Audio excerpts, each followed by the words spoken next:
So when we talk about forward shoulder fracture, we need to learn when we indicate each type of surgical intervention, and also when to indicate an internal fixation and arthroplasty, and what to expect as an outcome. Shoulder has a unique problems. It has anatomy, which is a complex between bone and rotator cuff, and also classification is some sort of difficult, not straightforward like most of the other fractures. And vascularity is an issue here with the potential of avascular necrosis. Are we dealing with the same fracture across age? I think no, because we have two different pathology. We have elderly patient and we have young patient. Young patient, it's high force energy. They have good bone stock. They are fine, high functional demands. We need to restore their function. We need to preserve the head. We need to give them back to their activity level. Elderly, they come with its own package, poor bone, low functional demand. What we aiming from their treatment is elevate the pain and restore function. So when you look at the function is important for both, depends on their level, but also demand is different. How we decide to do an RIF or arthroplasty? There's multiple factors, fracture configuration, bone quality, age, hand dominant is a plus or minus, activity level, and general health of the patient. So when we look at this young patient with this comminuted fracture, but it's a valgus impact, and we did an upper reduction, internal fixation, which was successful, especially when we use an angular stabilized plate. We can augment it with a suture to repair the tuberosity with the cuff. And when we look at the multiple study, this is a recent study in the injury with meta-analysis, which shows that RAF has a high improvement in DASH and VAS score, although it is a complication like a percentage of redo when it failed. Why it failed? We have different reasons for failure. Blood supply is one of them, avascular necrosis. As we know, if you go back to the anatomy, we know that the posterior circumflex contribute about 64%. That's why we need to watch for the posterior medial calcar and to look at that with the CT scan to see our anatomy prior to fixation.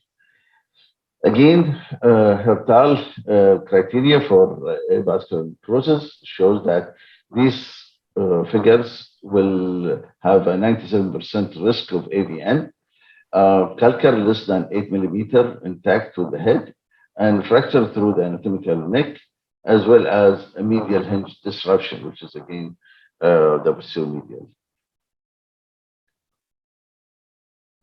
When to consider forward? Again, if you look from what I mentioned earlier, calcar intact can be reconstructed, tuberosity can be repaired, bone quality that's amenable for healing, and all preserve the posterior medial soft tissue. And choosing the right approach also, where you can preserve the blood supply to the head, like a minimally invasive approach might help also in preserving the blood supply to the fracture site. When to consider arthroplasty? If you look at this as a superior osteoporotic, it's not gonna, the head is empty. So elderly with osteoporotic, with a calcar broken and low demand, multiple comorbidity, maybe it's easier to go with arthroplasty and move on with their function. What type of arthroplasty we choose? We look at different implant, hemi, total, and reverse.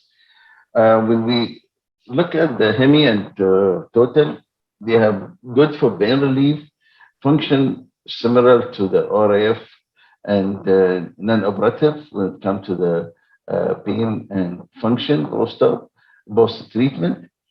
It is poor functional result when it comes to the younger patient. This is Sperling in 1999. Although at this time, the maybe the only indication for Hemi when we have comminuted head splitting fracture in younger patient where we cannot repair or fix. If you look at this, 32 years old, when the fracture is, the head is completely destroyed the head. And here we can do hemiarthroplasty for this patient. So what is the issue with hemiarthroplasty and shoulder? Functional recovery is unpredictable due to the rotator cuff. And if you look at the pictures on the right, there is a complete tear of the rotator cuff. Also, the tuberosity migration, when malpositioned 50%, which lead them with poor outcome. And difficult to revision, especially if you use a non-modular implant where you cannot convert it to a reverse easy. This picture here, this is from a 29 years old lady who had a convulsion and it was fixed with the hemiarthroplasty, and you can see the tuberosity wasn't healed properly. Then reverse shoulder arthroplasty became the holy grail for all the fracture related to forepart in elderly, especially with their scalcar disruption, osteoporosis, tuberosity and union, or poor general health that can sustain only one and fast surgery.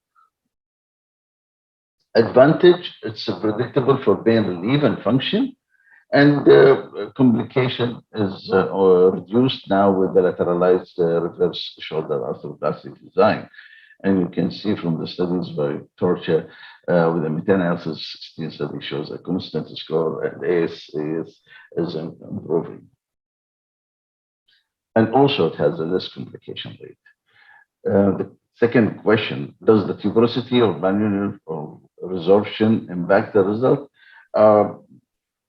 Van Helmont shows in a recent paper with the Journal of Shoulder and Elbow Surgery, shows a 41 patient with reverse tuberosity excision. Strength is 5 out of 5 in 41 patient.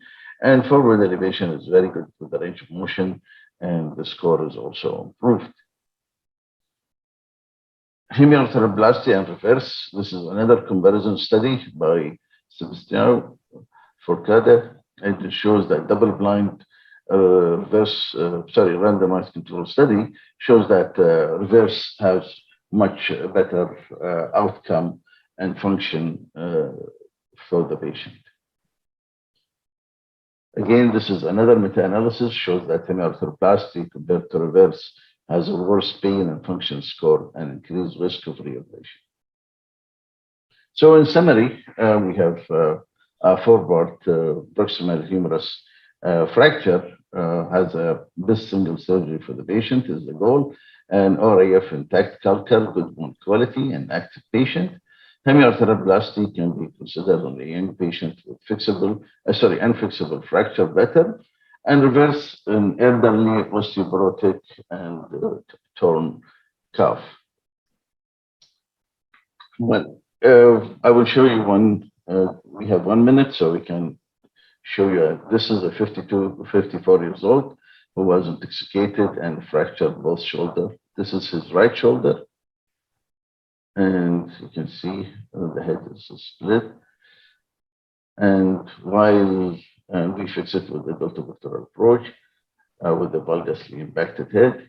And while we operate, we noticed that he's also have a problem in the other shoulder, which was missed. So we did the CT scan and it shows again that the head is splitted.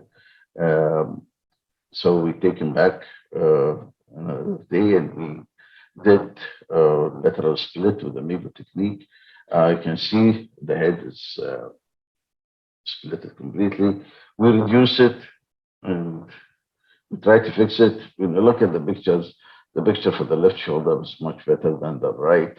But when it comes to A year later, you can see that because we know it's a head split.